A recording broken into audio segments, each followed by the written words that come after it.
The mind is our reality simulator.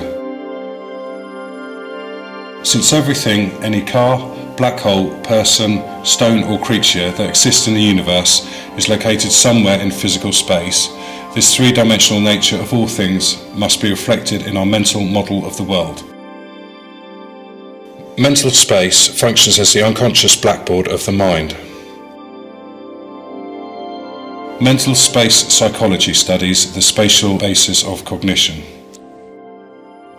Okay, so you've now found the position of the past that way, future that way, present in front of you.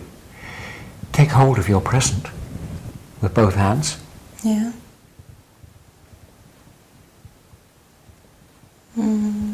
Yeah.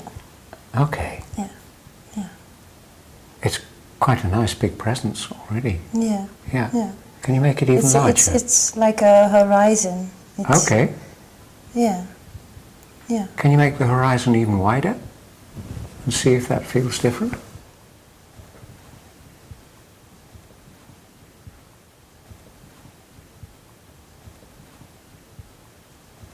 Yeah. Yeah. Very, very good feeling. Yeah.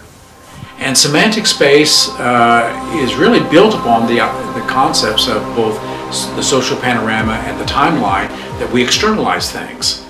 And one of the things we always look for is the here and now. And one of the questions I ask people constantly after we find out their future and their past is, where's now? And some people, the space of now is very close to them. Some it's further out. Some it's very far out. And so I usually tell the story of a man I met, a business owner who was prescribed by a medical doctor for stress management, and he came in hyper activity and hypertension and high blood pressure, and I asked him where now was, and he said right here, and he took a deep breath and high breath, and it was just right here. And I said, so this is today. This is how far today goes out. And he said, yes. And I said, well, what if it went out here? Or what if it went out here? And he literally, his shoulders literally dropped as he took a breath and said, well, that'd be wonderful if this could be today or now.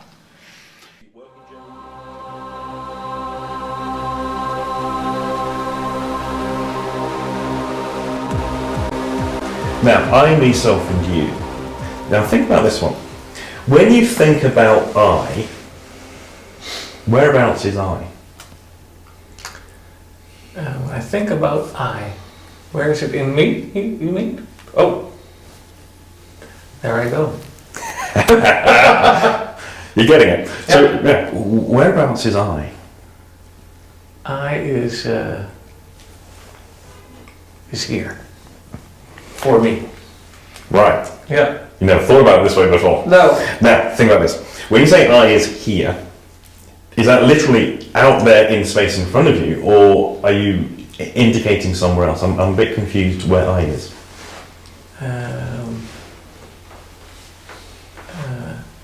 I is for me, yeah, just like the letter, kind of the straight up. Yeah. And it's like here. Yeah, it's like here. Okay. Mental space doesn't have the same type of objectivity. It is not an object. It is not an objective space. To say something is spatial gives us the impression as if there was something similar to a room or similar to a country in which we position certain things. And I would say that in the mental space there's only an as-if positioning. We have the impression as if certain objects were positioned in a certain space, but neither are these objects there, nor is the space there. But we need these, you could say, inner objects and inner spaces for modeling, for getting access, for planning, for remembering, and for giving messages about our experiences. In the history of our science, only a handful of psychologists recognise the importance of space in experience. However, most others overlooked it, similar to how early physicists overlooked gravity. So, it's one of Feldenkrais's big contributions to the whole question of movement education, to bring in at the very beginning and then keep it in focus the role of gravity in terms of how we orient ourselves in space. Before we are born, we're mostly swimming. We're mostly in a liquid environment, and gravity is there, but it's not the overwhelming influence. As soon as we are then born, suddenly we're under the influence of this funny thing that wants us to be on the floor. And we want to be up. We want to get up there because that's in some ways our gift as human beings, is to be able to stand up and move around and look around and be very, very, how shall I say, we are specialists in instability, in moving through instability. In order to find that movable quality, upright movable quality, we go through this long apprenticeship of rolling around on the floor and doing all the stuff that we do as babies, playing around with movement in space, so that we can find our way up. I look at how somebody is standing, and I ask myself, how does this person imagine that they're standing in gravity in such a way that they're doing a lot of work up here? That is, why, when she is standing, does she have to be working here? Somewhere in Angelika's image of standing is the idea or the pattern that work must be done in the shoulders and neck in order to stand up freely.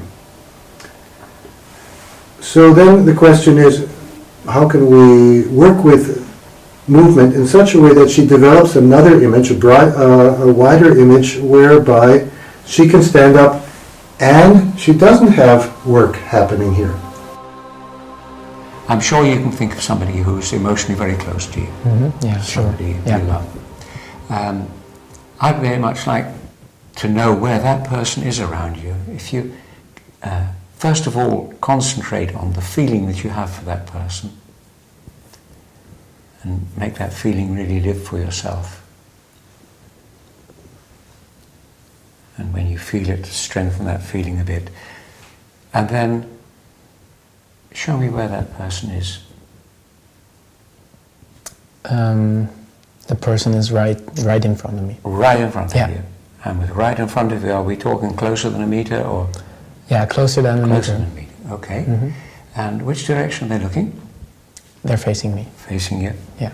And if you look at the height of the level of the eyes, is that the same, lower or higher? Pretty much the same yeah. level. Yeah.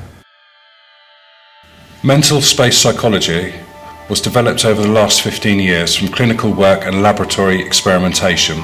Foremost clinical applications like timeline therapy, family constellations, psychodrama, social panorama and clean space promise that cognitive psychology can make a leap if attention is paid to the phenomenon in mental space.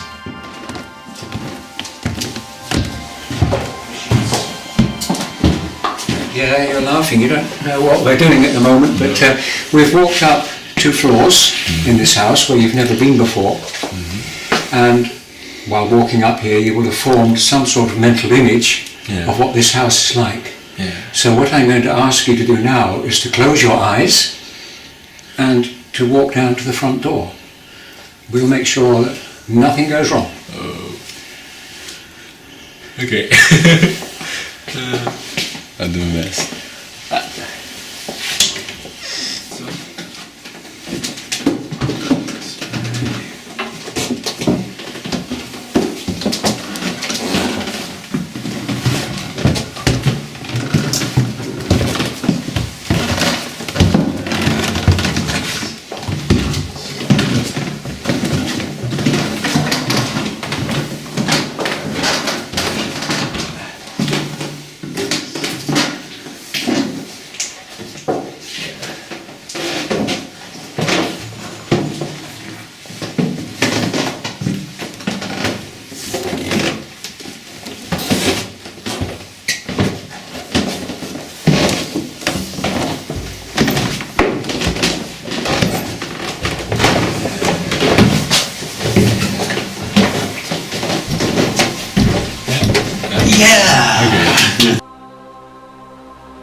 used to work in brain surgery, and just before I left, in the few weeks before I finished working there, we had one of the surgeons started to carry out a new type of surgery. He was the first one in the UK to be doing this, and it was on a particular type of neurological problem that people had. Now, the patients undergoing this surgery were all new to us as well as nurses, so there was various phenomena that we started to observe that we'd never actually seen before. Now, in the time that I was still there, we had four patients who'd all had identical surgery in the same week. And what was interesting was that they were never quite asleep. They were never really fully awake in their recovery time in the initial couple of weeks. They were kind of in this twilight world of consciousness where they were fully conversant and able to talk, and behaviorally totally appropriate in their behavior. Unlike some people who could get quite confused and disorientated, they were always orientated to time and place and always behaviorally appropriate. But here was the thing that was absolutely noticeable, and when we first started seeing it, nurses were discussing it. Is this actually what they're doing? Is this really what's happening? And as time went on, it became obvious that this is what they were doing. They were physically here, in the here and now, and they could see the corridors, they could see the beds, they could see other patients. But also they were in this internal map of the place, which for each of them, it was fixed. So for example, one lad, he was quite young, he was a massive cricket fan. He played cricket for the school and all that kind of stuff. And he was permanently playing cricket. He was inside this timeless cricket match. So it was like a waking dream. So even though he's physically here, mentally, he's also bilocated into this cricket match. There was another guy staying with the sporting theme. His horse racing was his thing. So he was at the racetrack. Another lady, her thing, she was in her apartment. So she was very much at home, as well as being here simultaneously. And I forget what the fourth one was doing. Now, that was what we began to observe until the patients were able to get up and out of bed and go out, say, to the bathroom, for which they would need 2 nurses to assist, just to help steady them, because it was still early days in their recovery. That's when it got interesting. The first time I experienced it, we're taking the guy who's at the racetrack out to the bathroom. So he's up out of bed, and we start walking up the corridor, and he's fairly subdued, but he's conversant. And he says, well, hang on a minute, guys. Hang on a minute. We just got to wait. And I said, what have we got to wait for? He said, we're going to get run over by the horses. The horses were coming round the track. And he had to wait until they had all gone past before he could then move forward up the corridor, but also he was moving equidistant through his mental thing of the horse race track. And we had similar kind of things on the way back. Now, the lady who was in her apartment at home, when she was downgraded from being high dependency to moderate dependency in terms of nursing interventions, as she was moving through her recovery, they moved her bed from where it was really just not that many yards, but just around the corner from where she was, into a quieter section of the ward. She started freaking out. What they had done is, in her mental map that she was living through, they had moved her out of the window, and now she was suspended in midair in her bed outside of her apartment. And initially it was kind of, just wait till she calms down. But she wasn't calming down. Now, logistically, there was nowhere else to put her, and the bed that she was in is now occupied by a high dependency patient, and we don't have any other place to... it became problematic. So there was a lot of reorganization on the department that had to happen so we could move her into a place where she wasn't freaking out because she was no longer in midair.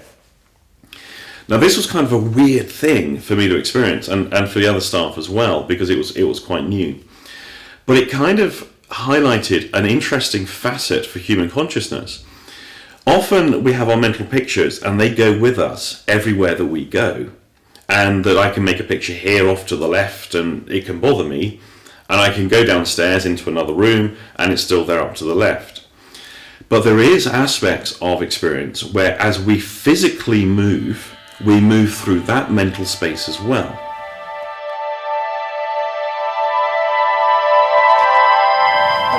So do you like fruit? Not really. Okay. What do you like to eat? Potatoes. Okay. So I'm going to ask you a bit of a strange question. Okay. It might help to close your eyes. So when you think of a potato, where is that? In my cupboard at home. Okay. And can you point to it in your mental space now?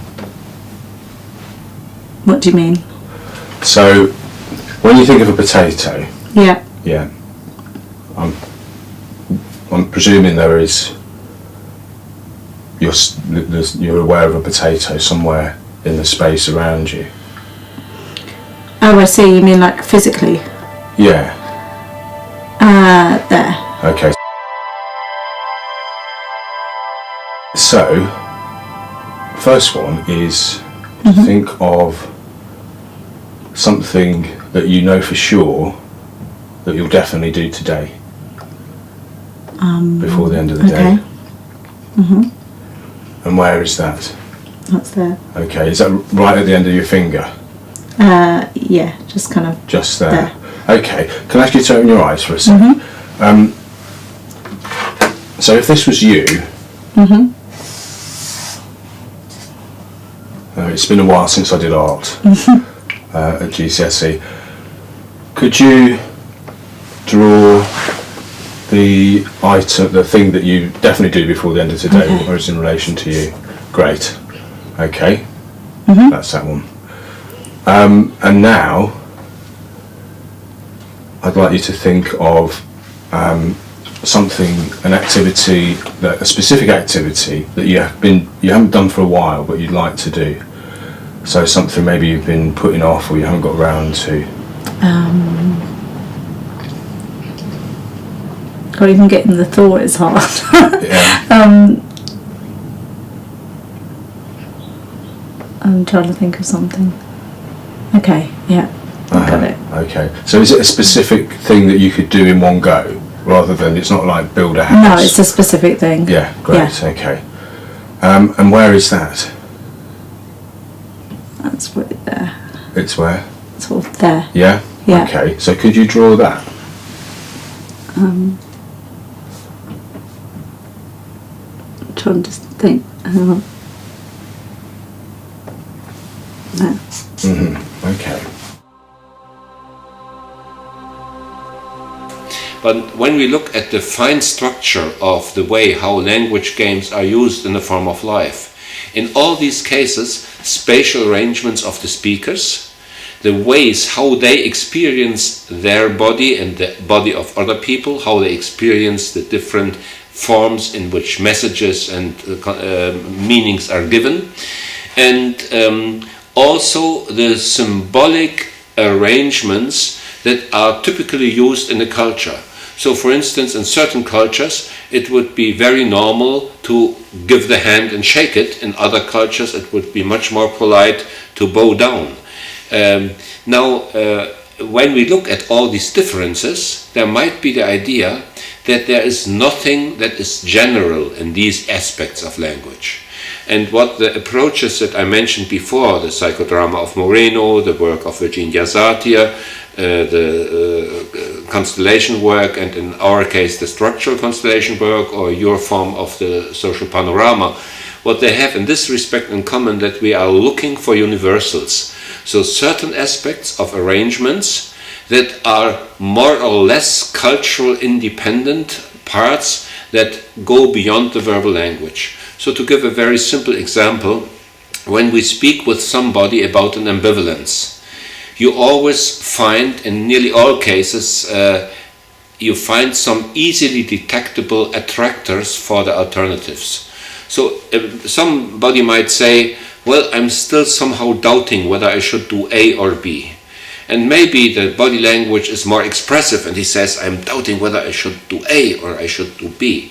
But it can be very reduced, and he might just say, well, I'm still not decided between A and B. But still, you have these two attractors, and they might even be more minimal. I had a client who talked to me and said, well, I'm always trying to do A, but I'm again then doing B. But when I then try to decide B, suddenly I'm doing A. And the whole body language was condensed in his index finger. But what these very different gestures have in common is that there is an oscillation between two attractors. Therefore, if you speak with somebody who you don't know, and you speak with him about two alternatives, and you say, and just suppose, very often people suddenly have ideas about the third position, about the both, that they didn't have whilst you were moving your hands in that way. So you could say, on the one hand this, on the other hand that. Well, no, just consider. It's a way in which this is not just gesture, but it also uses some universal structure of speaking about ambivalences, especially if you, for instance, expand it by the one side, the other side, both, and if you consider it from a different perspective. Now we have already the structure of the tetralemma from ancient Indian and later Buddhist logic, the one, the other, both, and neither being the new perspective. Now, this is not just in the realm of abstract alternatives, because you, for instance, could speak about a group of people, and when you say, well, how have things developed between you and your colleague? And the other one might say, well, we have drifted apart a little bit. And very probable when he says drifted apart, he would make rather this movement. I've never seen somebody who said, we have become so far from each other, moving the hands towards each other. So you will have some movement that very often symbolizes some distancing. But these movements can express much more. So if you, for instance, say, well, if I rightly understood what you told me, it's a question of you and your closest colleague and the different opinions that you have in this project and how the clients will react. Now suddenly there are 9 elements because there are 2 people speaking, and this is the symbol for the one person I spoke with. It's a question of you and your closest colleague. This hand became a symbol for the colleague and the different opinions. Now this hand became a symbol for the opinion of my dialogue partner. This hand became a symbol for the opinion of his closest colleague in this project. So we have a 5th element here, and how different parts of your clients will react. So we have number 6 and 7. So I'm just saying this, and we have already a little spatial arrangement with 7 elements and 2 people speaking. This is happening all day long, all the time. And because different people have so different styles in speaking, for a long time the logical structures of this have not so well been noticed. William James, Jacob Moreno, Julian James, Virginia Satir, Richard Bandler, Bert Heilinger, Barbara Cheversky, Steve Andreas, Connie Ray Andreas, David Groves, Moshe Feldenkrais. And what you see here is the center of self, which can vary a lot, but that's the core of the body, you could say, the place where the person exists in a way in the universe. And this is connected to an image, here called the self-image, but in fact that's a collection of images that is used to know who you are. And so they can vary according to the context that the person operates in. Then here around you see something that Andy was talking about. He was talking about orientation in space, in physical space. And we must assume that any creature needs a sort of navigational system to not get lost. And so everywhere where we go, we represent the environment when we can.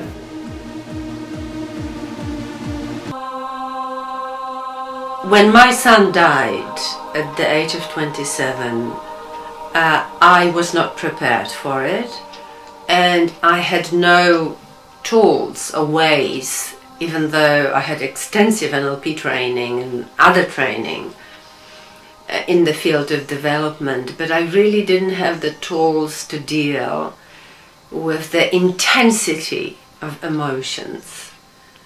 And I had an amazing opportunity to be in a seminar where yet again I listened to the lecture on the importance of locations. and I volunteered for a demonstration. It has been at that point 8 years since my son died, and the intensity of emotions was still overwhelming at days, and other days were good days. And during that demo I realized that how fundamental the location was.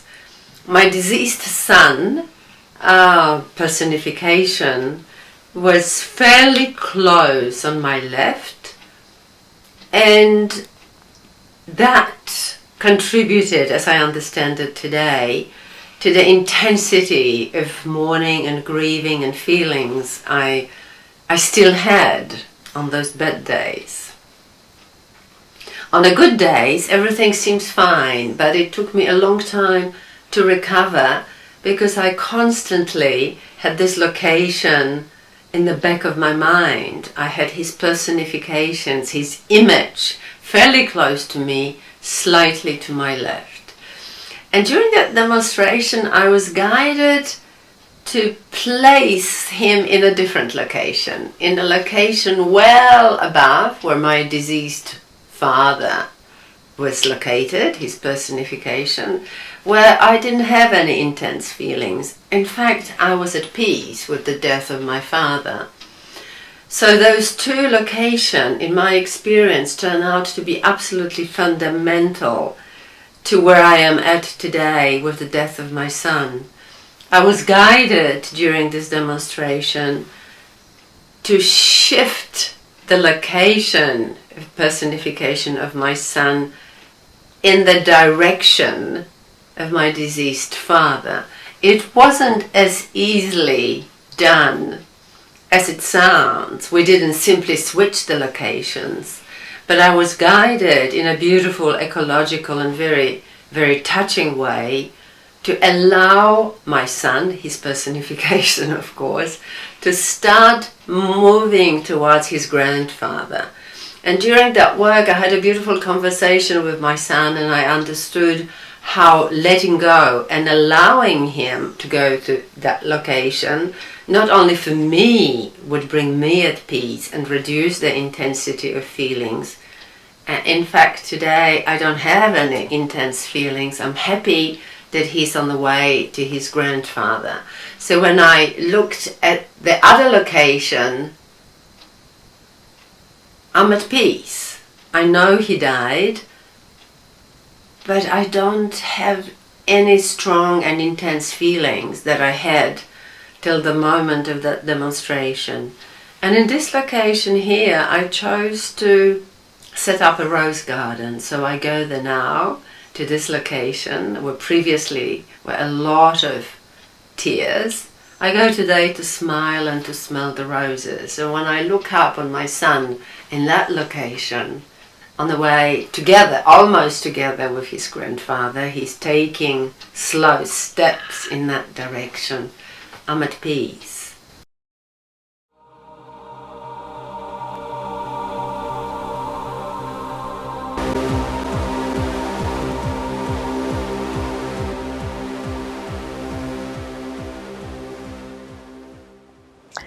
Okay, so you have written or drawn what it is you'd like to work with in this process. Yes. So place that where it needs to be.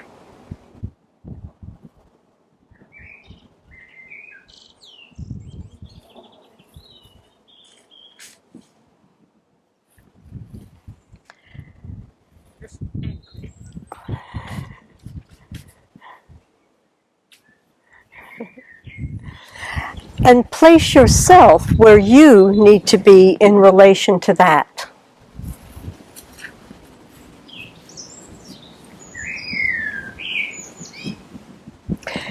And what do you know from here?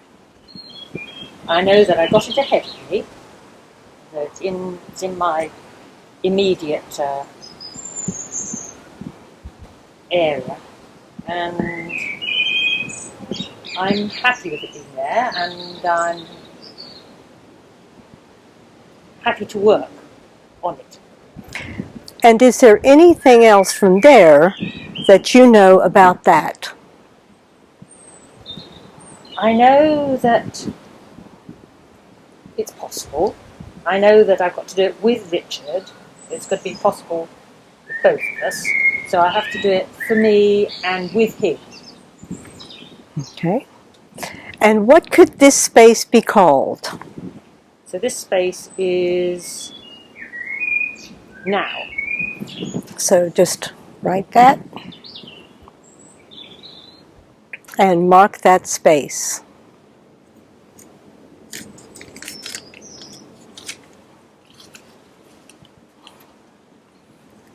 Okay. And find another space.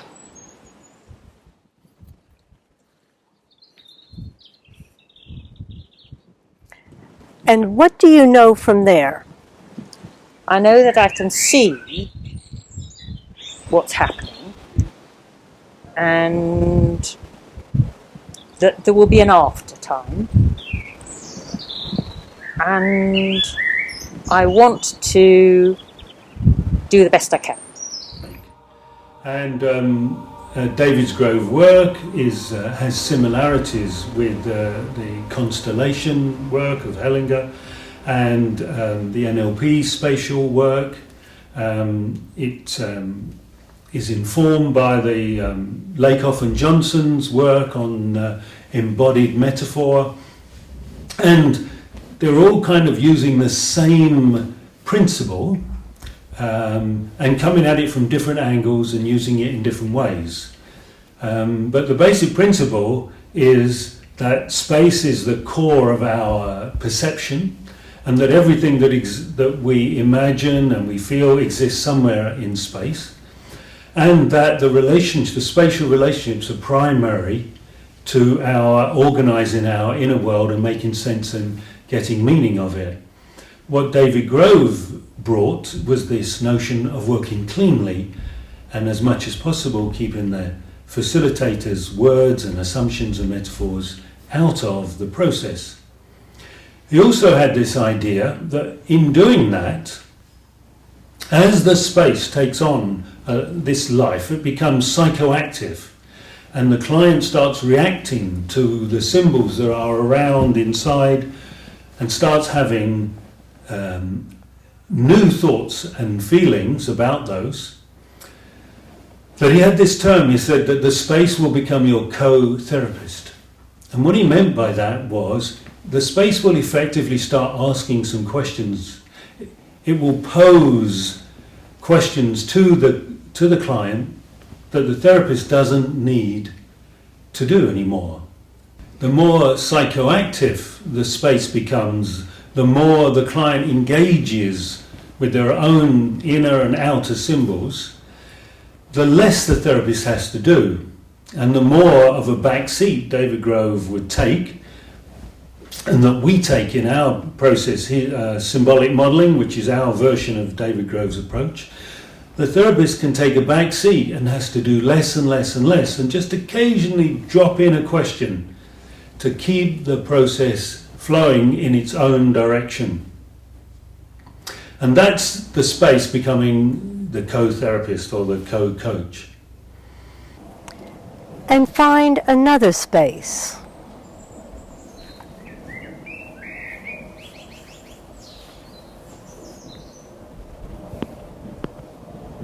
And what do you know from there? This is the actual time when it's happening, when I'm doing it. And is there anything else you know from there about that? That actually I should be looking this way. And what could this space be called?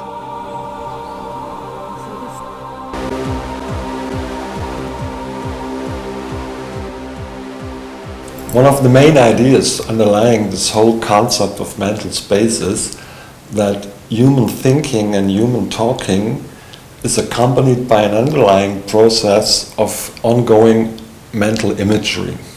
And one of the most fascinating discoveries was that this ongoing process of mental imagery somehow is spatially organized, and that this has a lot of influence on human subjective experience and also behavior and also capabilities.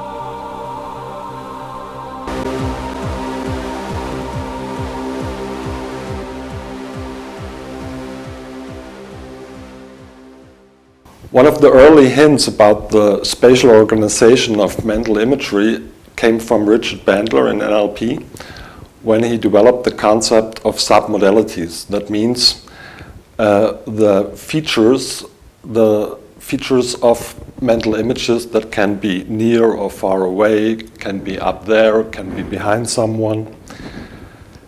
And Stephen Conneray Andreas pointed out that location of mental representations are a feature in the main representational systems. I mean, visual system, a picture always has to be somewhere. You can see that when people point in a certain direction and say, you're talking about, no, I don't want to see that person.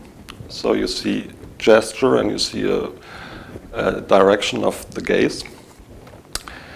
And you can also ask if someone is talking to himself, like, yeah, you should do this or do that. From where does this voice come? And some people have it like here, some people have it like in front of them or beside them.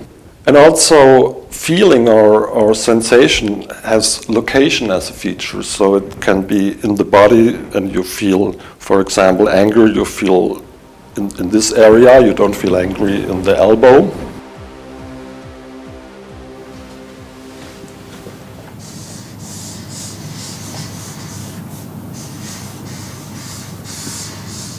Yeah. Okay. Is that work? Yeah. Yeah. Okay. So I guess it. Yeah, that one goes in there. Yeah. It's not always the case when I do this with people. Yeah. You know? Okay. So and the other one. Yeah. So the home. A home. Whereabouts is that?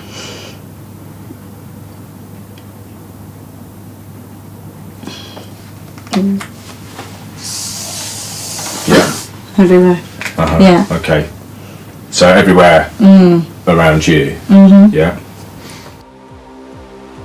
So previously we were looking at specific activities. We also during that session looked at broader categories, so what I call life domains. It was something I noticed in my own experience that when I was thinking about a broader area of my life, like being a father or being a musician, being a therapist, they, rather than being located in specific places like activities, these categories or domains, if you like, tended to have, I found, locations over broader areas of space. So is there some sort, I mean, what do you notice about that kind of configuration? I feel sorry for this person. It's just all a bit overwhelming. Uh-huh. Yeah, I suppose that's kind of how I see it, that I try and put things in this category, whereas this is just everything, you know. Yeah. This is all consuming and all, all the time. Sure.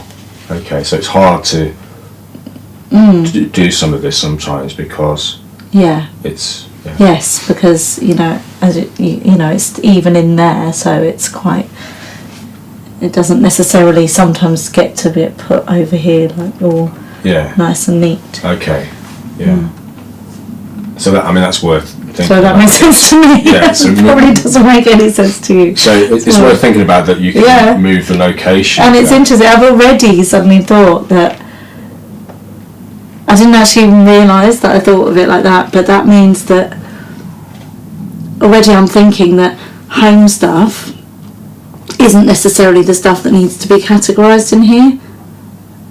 It's this stuff that needs scheduling. We talked about scheduling and putting things into times and when can I do it, when can I think about it. Actually, this is the stuff that needs scheduling. This stuff doesn't really need slotting in because it's just there. It's there already. So, which is interesting because I think I try and slot this stuff in, whereas actually it can't be slotted in because it's.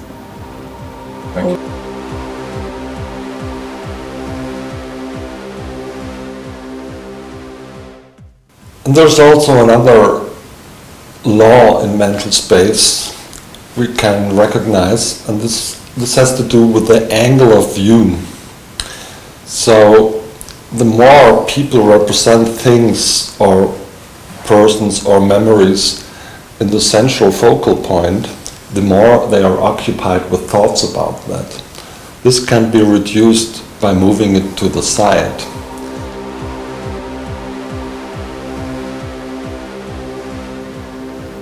I'm not really looking so much at the home stuff, even though it's all around. I'm looking towards the work stuff and surveying the scene. Yeah. Surveying the scene. Yeah. Okay.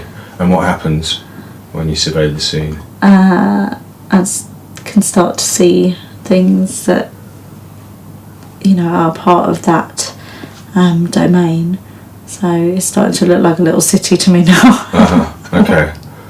Like a little kind of, I don't know how to describe, like little buildings. Yeah. Yeah.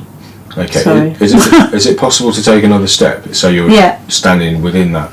Okay, so now I'm within the domain. Okay. And what do you notice? It's a little bit harder in a way because I'm right in it. Yeah. So I can't see everything. Okay.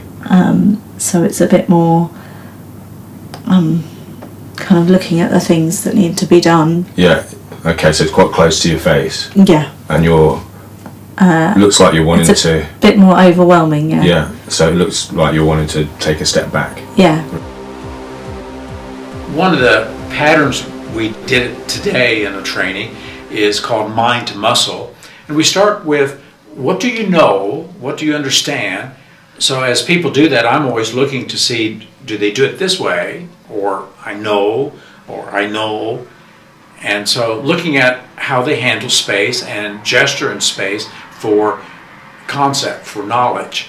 Then we say, if you know that, do you believe it? So then I'm looking for that. In the West, I find most people do something like that. And when I'm in China, Hong Kong, Indonesia, other places, it seems like people do this a lot. I believe. And when we have that belief, then we go to decision. And decision could be, so help me God, I'm going to do this. Or here's the line in the sand. Or here's the point of the decision. And so I'm watching how they use that semantic space and then asking them to notice how they use it and for them to use it intentionally to now drive some concept in. The fourth one is I'm feeling. So sometimes it's I'm feeling, to indicate the emotional state.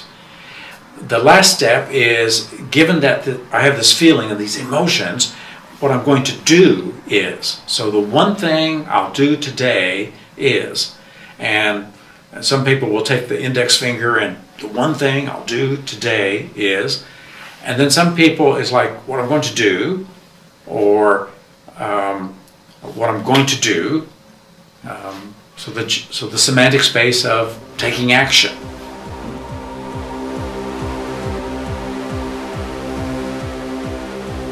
When you've done that, go back to a specific instance that you can think of in the past. Doesn't matter what it is. It looks as if you found something already. Yeah, I'm 7-year-old and I'm swinging on Swinging the, on a swing. Okay. Yeah. It sounds as if you're already doing it. Yes. You're associated into that action. Yes. Okay. Yes. And when you're doing it, where does that fit in the whole line? Where does that come from? That way. Yeah. A little bit behind you. Yeah. And then something that NLP knows very well, but also some anthropologists and some philosophers, they have found out that time is represented in a spatial manner. And we can say that it's in fact the movement through space, like a child moves through space. This movement through space is used as a metaphor for time. And we have the past, the present, and the future. And in the beginning of the movie, we could see how somebody could enlarge the present and then have another experience of presence. Of course, there are concrete memories, things that we remember from the past and that we can really know, oh, exactly, it went like that. But there are also areas, so let's say school time or kindergarten. So that's an area in your past that's not concrete experiences. And so you can also project concrete instances in the future. For instance, the moment that I retire, I can make a beautiful image out of that and project it somewhere in my future.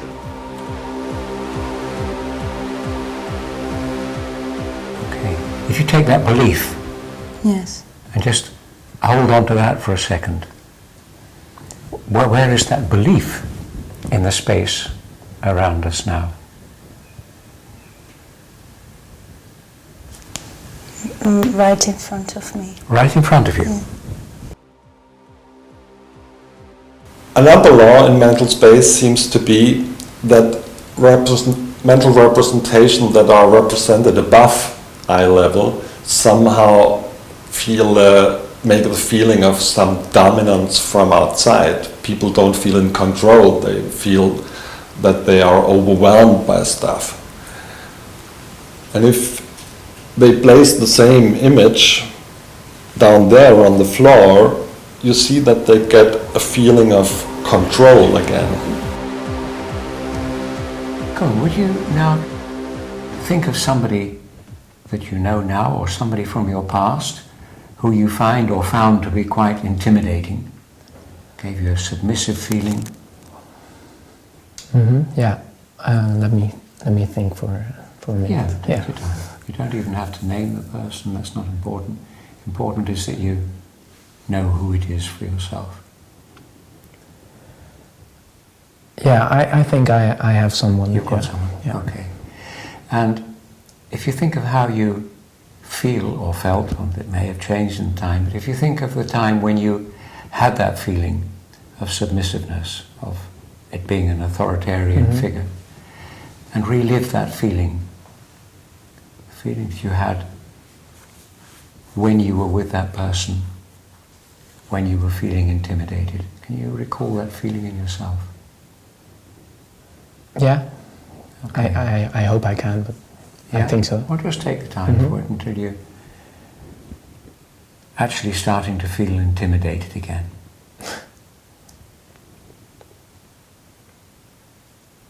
And when you can relive that feeling to some extent, then I'd like to know where that person pops up in the space around us. I think I'd place him somewhere over there. Right, so you're pointing in front of you, yeah. more or less, and you seem to be pointing upwards slightly. Yeah, a bit greater. yeah, that's right, yeah. And the distance, how far away is he? 2.5 meters, maybe. Yeah. Okay. And where are they looking?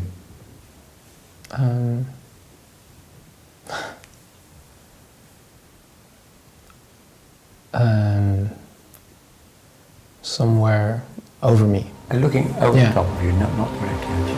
Okay.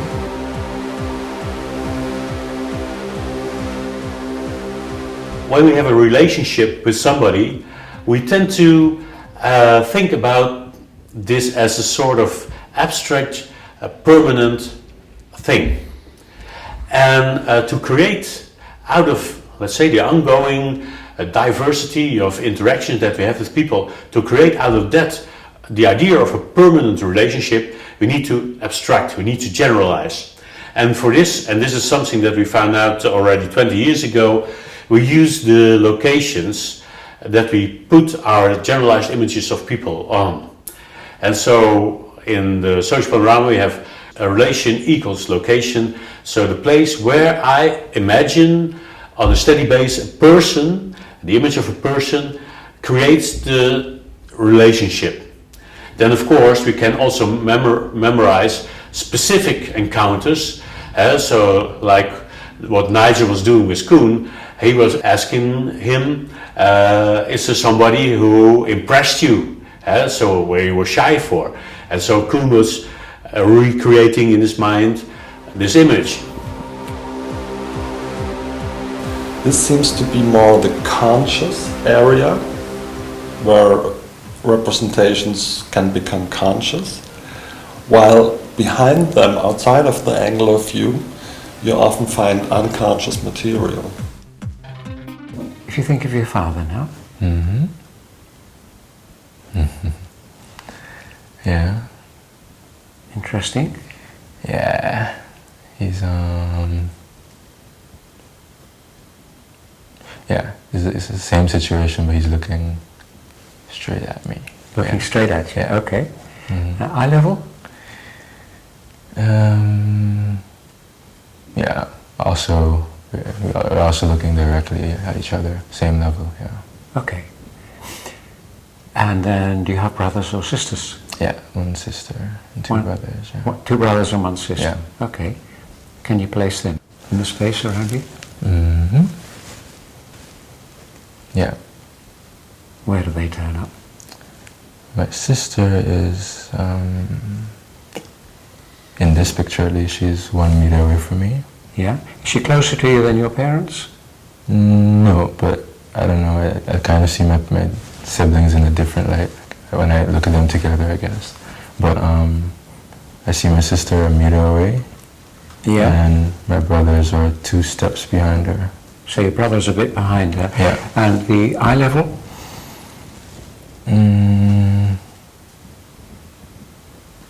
My sister is on the same level as me, but my brothers are slightly below. Slightly below your eye yeah. level. Okay.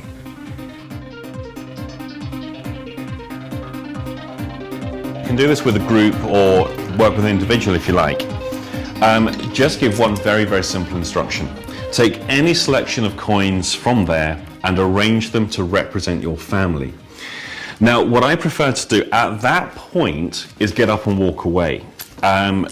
If they ask a question, if they want a clarification on something, I completely ignore it. I literally just walk away. Now, sometimes they'll start arrange them to represent my family? What's he talking about? And you can watch them try and work this out. And they're not quite sure what this means. Now, this is the important detail. I've never met anyone that doesn't start arranging the coins. And I've never met anyone who just refuses to do it. Everyone can do this. So people start, they get these coins, they may take a handful, they might take them one at a time, and they'll start putting them down. And they kind of get these weird configurations in various ways. And then they'll often get rid of the extra coins. Now, what I'll then do is once they've arranged it, it's very important, by the way, wait until they've arranged them and they say, okay, I'm done. Because the amount of people that will arrange them, and then they take another coin and then they adjust them again. I wait until they call me back and I go, okay, tell me who's who. They'll often go things like, well, that's me, that's my wife, that's my brother, that's his wife and children, etc., etc. Sometimes people will include pets. That's much more common with younger people, but often because people see the dog as part of the family, they'll often see the cat as part of the family. You get all sorts of additional things in there that aren't necessarily human. And that's all fine. There is nothing right or wrong with how people do this. We go literally with just how they represent it, which is primarily why I get out of the way to let them do this. Now, you start to see some interesting things. For example, you might get, well, that's me and that's my brother. Why the distance? Well, we're not very close, we never have been. Where does your brother live? Oh, he lives 2 streets away from me. So what we have is not geographical distance, that is emotional distance. We've never been very close. You might get this. Well, that's me and that's my brother.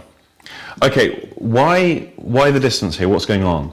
Well, we're very close to me and my brother, but he now lives in Australia. So what this relates to is geographical distance. Now, there's a certain uniformity that comes with this. So if I've done that's me and that's my brother, we're very close, but he lives in Australia, you're not going to get this. Well, that's me and that's my sister, she lives in the street round the corner from me, but we're not very close emotionally. There's a uniformity, so the distance here will be the same as the distance here. So that would be, she lives just around the corner, but we're not very emotionally close. So you get that kind of thing.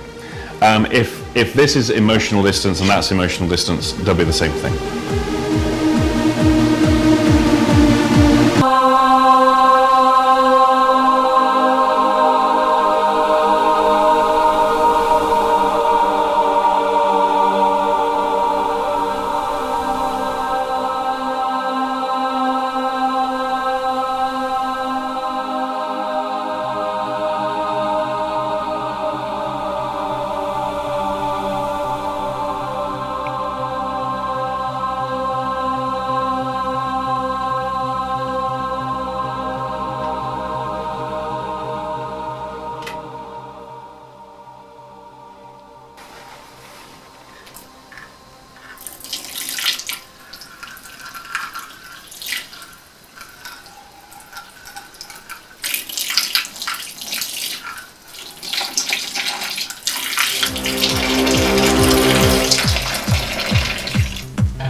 Aber ich habe den Ehrgeiz, eine Entscheidung zu treffen. Das wird mir auch gelingen. Fühlst du dich an deinem Platz wohl? Nee. Wo würdest du gerne hinwollen? Ich würde lieber hier gehen. Mach das gut. Ja? Why did it take so long before the phenomena in mental space were discovered? The main reasons are the 3D landscape of mental representations in which people live, psychologists too, functions largely outside of awareness. It is an unconscious affair and easily overlooked because of its obvious nature. The preferred research tools in psychology, test, brain scan, computer-aided self-report and observing behaviour, are not yet suited for exploring 3D imagery.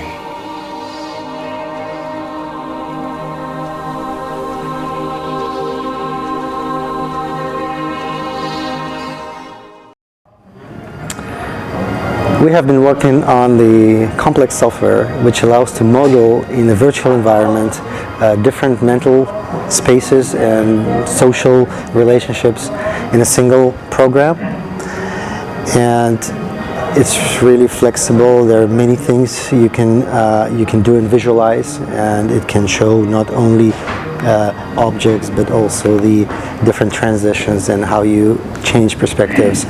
And we're seeing a lot of potential for using this in doing research for mental spaces.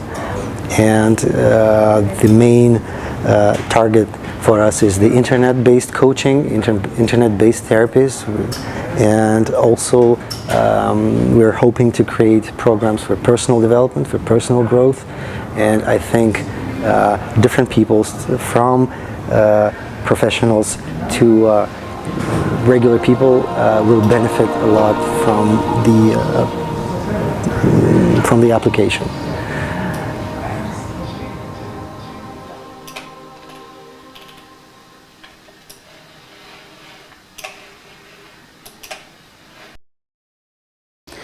And in the summer, I really like to go outside with my coachees, and I use nature, I use the spaces in nature as a metaphor for mental spaces. For example, you go outside and you have in mind, I am looking for a situation like my marriage.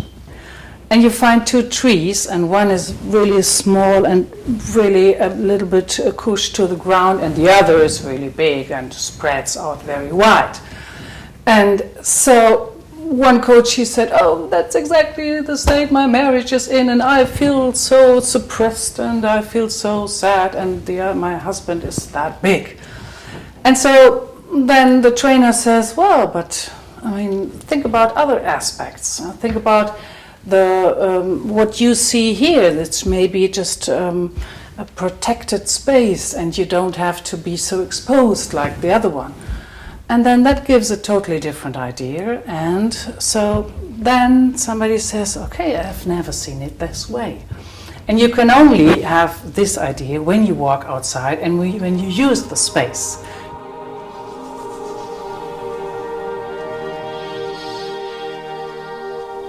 David Grove started to work with his clients' metaphors in the early 1980s, and he quickly realized that the metaphor of space is fundamental to the way people organize their inner worlds.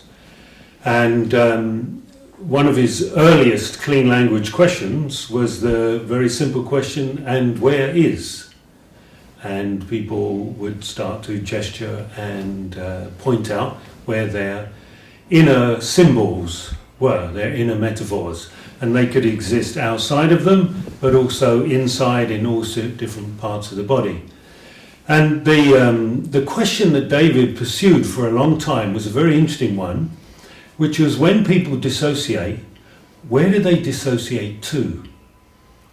And what he discovered was that people can dissociate outside the body, they might go up into a corner, they might go into the pattern on the wallpaper, or they could fragment inside the body, they might go into the heart or to the feet, as a way of escaping the trauma that they were experiencing at the moment. And those aspects of the psyche could be identified, located, and reintegrated back into the person's wholeness. Initially he was interested in space, particularly inside the body. Then he ventured into perceptual space outside the body. Then he looked at the space involved in the intergenerational work. Being a half Maori, he had a very strong sense of spatial aspects and the ancestors going back for many, many generations. And he also worked with space in terms of physicalizing the internal world. So he developed a retreat center whereby he had a wood, he had a lake, he had a cave, and when people's inner metaphors related to those particular kinds of symbolic contexts, he would take them into the wood, onto the lake, or into the cave to do their piece of work, so that their inner world could be made physical. And then what he discovered was that actually people quite often were quite comfortable to walk around the physical space of their inner symbolic space. And so he had people to go to places within their internal world, go to the physical places within their internal world. So either they could take their attention to a place, or they could physically go to the place within their internal world. And David Grove had people draw out their inner worlds and place them in all sorts of wherever was appropriate for them. And in about at the end of 2001, while sitting on a container ship of which he was the only passenger crossing over the Pacific Ocean, he had this idea of what if we just use space? And so he said to himself, how can I develop a process that only uses space? And out of that, a process called clean space was born. Now the clean in clean space was taken up from clean language. And what makes clean language different is that it's a discipline that prevents the facilitator, the coach or the therapist, from putting any of their language into the inner spaces, the inner world of the client. And so the client ends up creating their own inner landscape, both inside and outside them, that's populated only by their own words and symbols. And when that happens, something very interesting starts to happen. To start with, they don't have to wrestle with the therapist. They don't have to resist the therapist's ideas or suggestions, because there are no ideas or suggestions put in. Everything in that inner world is of their own, and probably for the first time they come face to face with their own inner reality as created by them. And then something even more marvelous happens is, as they become aware of it, and that feedback mechanism between their internal world and themselves starts to happen, and they have reactions to their own inner symbols, that spatial relationships and the relationships between their inner symbolic world starts to change automatically. It's a spontaneous process. Once that happens, they're then surprised by that, and then David Grove's clean language process just keeps that going, just keeps the direction going of that change, and it goes where it goes, and nobody is more surprised than the client or the therapist or the coach. And the same principles apply in clean space. So it starts with asking people to write or draw a topic of interest. And that piece of paper then is placed wherever the client would like to place it. The instruction is place that where it needs to be. It could be on the ceiling, on the wall, wherever. No other instruction is given. Once the client is comfortable with that space, the next instruction is, and place yourself where you are in relation to that. And again, that very simple instruction allows the client to wander around the room, or if it's outside, the outside environment, and find the place that is just right for where they need to be in relation to that other piece of work. Now we have two spaces, the paper and the client. A process of finding out what the client knows about that and the relationship between them ensues. And then the next clean instruction is given, which is to find another space. And find another space. And so the client, in some way, known only to themselves, finds another space. And what they discover is, from that other space, the angles are different, maybe the height is different, maybe the light is different, maybe there's something obstructing them that wasn't there before. And the space starts to take on symbolic significance for them. And slowly but surely, these spaces and the content within the spaces are built up into a network created entirely by the client, but not by design, one by one. And then the client gets a chance to explore that network by moving around from space to space to space and finding out about the relationships between those spaces. And again, something quite remarkable happens is, not only does the client start to have landscape, but those relationships start to develop a life of their own. And the client, as they move around, discovers more and more, it takes on its own shape, its own configuration.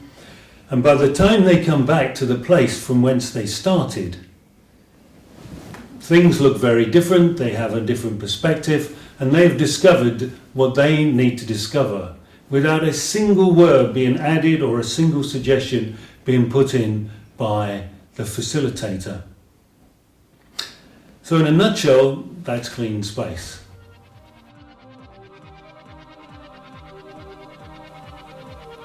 If we think politically, it's very, very natural to use an inner landscape with two locations, the we and the them.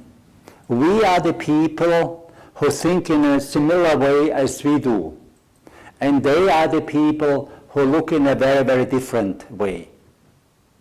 For instance, being a member of a party, it's very natural to have the people of our party there and the people from other parties in a very distant location.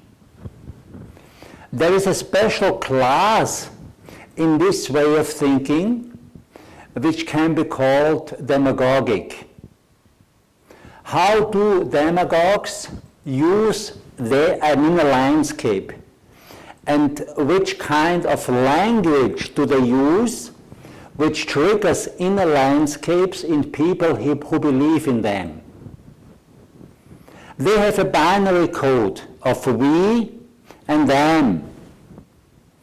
But the distinction between we and them, the natural distinction, is done in a very specific way, namely, the we and them are very, very separated. Demagogues use this way of thinking as if they would be people from a different planet, or as if they would be beings from a different species. And the main arrangement, the main spatial arrangement is done in the following way. They are put above, they are a danger for us, they are overwhelming us, and we have to resist them. We had to fight against them.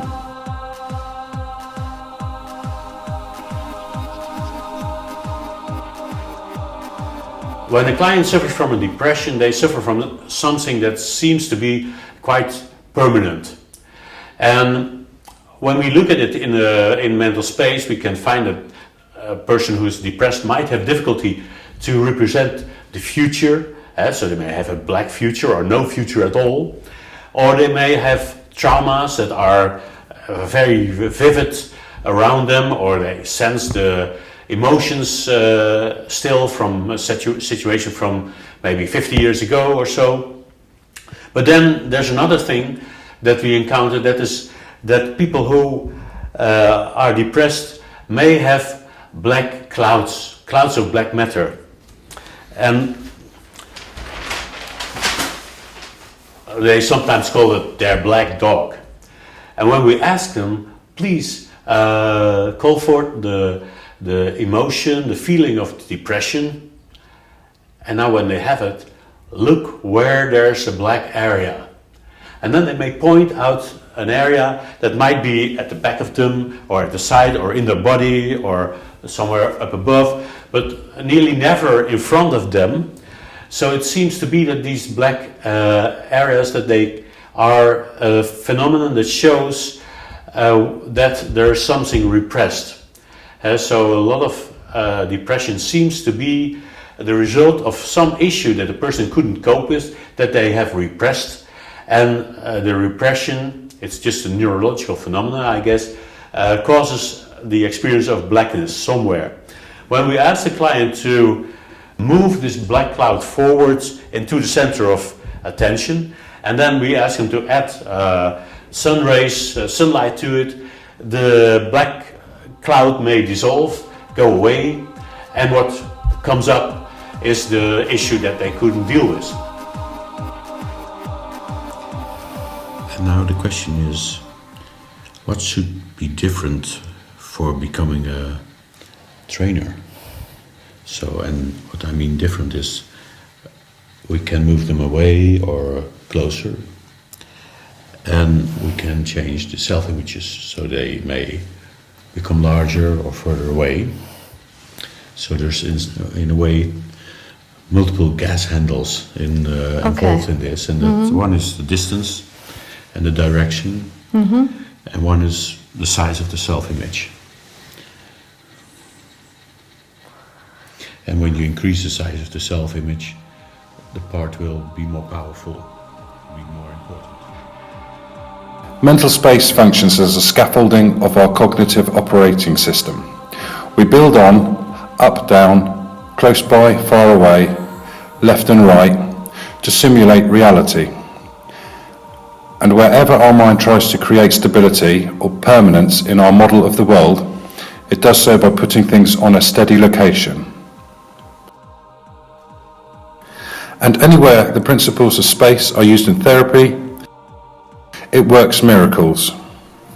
However, there is still much more to be explored in mental space.